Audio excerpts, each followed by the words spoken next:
La suite dans les idées, on a commencé cette émission-là par Nick Payne qui disait Olivier Primo, premier ministre du Québec. Mais est-ce que vous êtes tombé sur la tête? Toi, tu trouves que ça serait une bonne idée? Parce que là, le nouveau chef de la CAQ, il va être de facto premier ministre du Québec. Oui. De facto. Oui. Attends, deux choses, l'une, là. Oh, ça va être bien excité par la candidature de Olivier Primo. Non, tu fais de la désinformation. Non. Non. Je crois à sa candidature, je crois en ses chances. Je peux t'expliquer pourquoi. Ça fait pas de moi quelqu'un de particulièrement enthousiaste. Je préfère quelqu'un avec une stature plus classique, avec une posture, quelqu'un qui connaît ses dossiers déjà, parce que Olivier Primo, il faut quand même assumer qu'il y aurait beaucoup de rattrapage à faire. Là. Ben là. Je veux dire, c'est une bonne personnalité, c'est un gars brillant, c'est un gars ambitieux, il est jeune. Oui, mais c'est ça. Il ne connaît pas tous ses dossiers. Je présume, là, mais je pense avoir raison. Mais je vais t'expliquer pourquoi je crois à sa candidature. Puis tu vas me voir venir, je pense, Richard. Je veux dire, c'est quelqu'un qui maîtrise les codes de son époque. La société a changé. Là. Je veux dire, c'est plus la même affaire. Jacques Parizeau complète 3 pièces. La London School of Economics, c'est plus ça qu'on demande de nos premiers ministres. On peut atteindre ce poste-là, ce stade-là, différemment, en prenant un autre chemin. Il connaît les réseaux sociaux. Et en passant, c'est un exploit d'être viral souvent. Il a été viral tout au long de sa vie, lui. Je veux dire, il y a eu le Beach Club, il a inventé des affaires. Après, des slogans, OK, de la poutine congelée. Il se met à côté des poutines. Après, il fait des hamburgers, des sandwichs. Bon, ça marche, son affaire. Il connaît ça. Et quand on regarde Dominique Anglade danser mal, quand on regarde toutes sortes de monde... Non, mais quand on regarde des élus faire semblant, c'est quoi ton expression? Go-go, là. Être go-go. Lui, il n'a pas besoin de faire ça parce que lui, il a l'affaire. Dans ce domaine-là. Il est ambitieux, il est jeune, il est nationaliste. Tu sais, ça commence à cocher beaucoup de cases. Après, est-ce que si j'étais membre de la CAQ, je voterais pour lui ou pour quelqu'un d'autre? On parle quand même d'un scénario plus qu'hypothétique. Moi, membre de la CAQ, là, voilà. Nick Payne, il semblait dire, là, il s'ennuyait de l'époque des Bernard Landry puis de Jacques Parizeau, mais ça change. L'époque change. Là. Quand John F. Kennedy est arrivé, c'était le premier président qui comprenait la télévision. Il comprenait la TV. Nixon ne comprenait pas la télévision. C'est fait battre. Oui, puis si on est à la CAQ, je pense que Olivier Primo est une très bonne idée, là. Parce que c'est qui les autres candidats? Ce sont tous des candidats brûlés ou à peu près brûlés, semi-brûlés, les grands brûlés. Geneviève Guilbeault, là, elle sent plus le Garlin. Elle sent la brûler. Parce qu'ils l'ont associé à des dossiers qui ont été très toxiques. Puis là, après, OK, c'est Mme Saclic. Là, Bonnardel, c'est M. Saclic. Simon-Jeanin Barrette, il est contre le barreau. Alors que Primo arriverait frais. Comme ça. Ça sentirait un peu poutine, mais il serait frais. Il n'y aurait pas ce passé-là. Il intéresserait les jeunes à la politique. Ah ben ça, c'est sûr. Ah, ça, c'est sûr et certain. Puis aujourd'hui, moi, j'ai essayé de discuter avec des jeunes caquistes. Je ne sais pas si tu as réussi, toi, à les avoir en entrevue. Ils ne sortent pas. OK? Ils sortent à peu près pas. Pourquoi? Parce que la CAQ a eu de la difficulté à construire une jeunesse caquiste. Et lorsque le PQ a commencé à remonter, beaucoup de jeunes sont allés chez les libéraux ou chez la CAQ. Alors, Olivier Primo, ça serait aussi quelqu'un qui arriverait puis qui dirait, bon, OK, ça nous prend des jeunes aussi. Alors, il attirerait beaucoup de gens. C'est pas ridicule comme candidature d'un point de vue strictement technique et de gagner ou de perdre. Après, on peut être nostalgique. Je suis aussi nostalgique que Nick Payne de Bernard Landry quand même. Là. Tu défends bien ton point. Tu veux me parler du pape? Je peux te parler du pape? Ben oui, le pape. Alors, tu sais, je sais, moi, qu'on fatigue pas mal de gens à gauche, toi et moi et d'autres.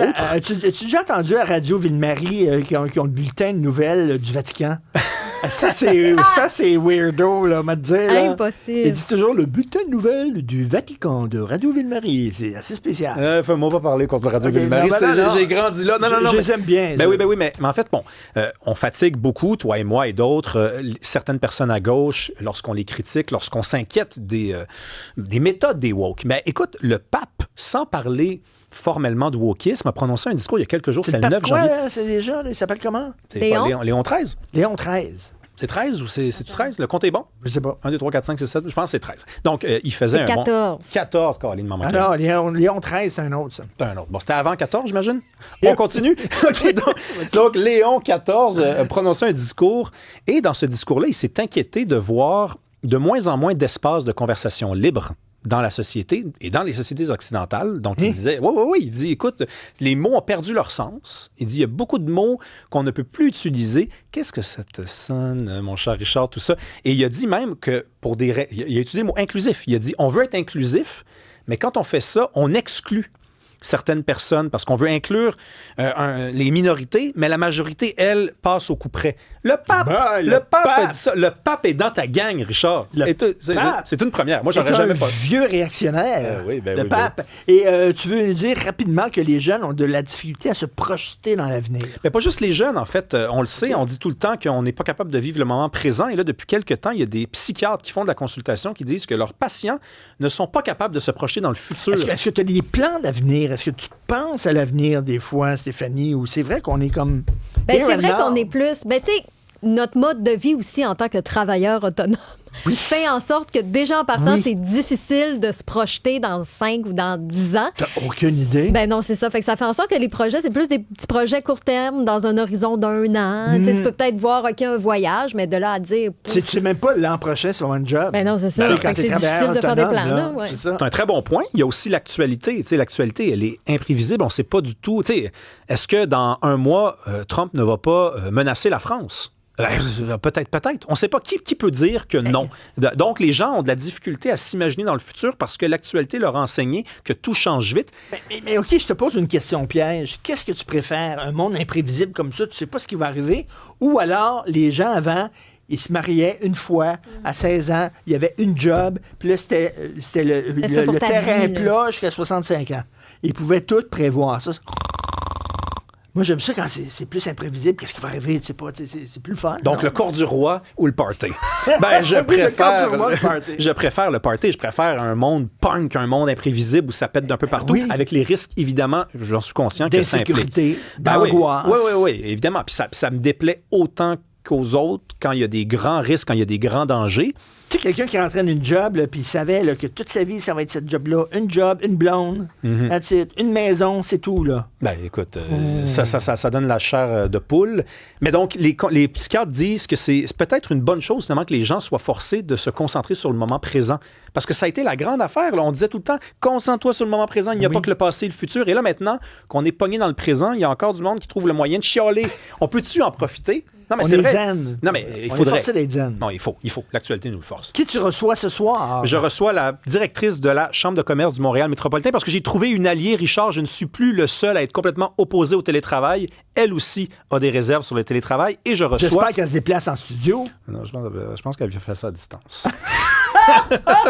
C'est génial. Elle fait ça à distance. Et je reçois, et je révèle pas c'est qui, mystère, à 18h la réponse, un des tout premiers députés de l'histoire de la CAQ qui va venir nous raconter c'est qui François Legault. Wow, OK, à 18h au 99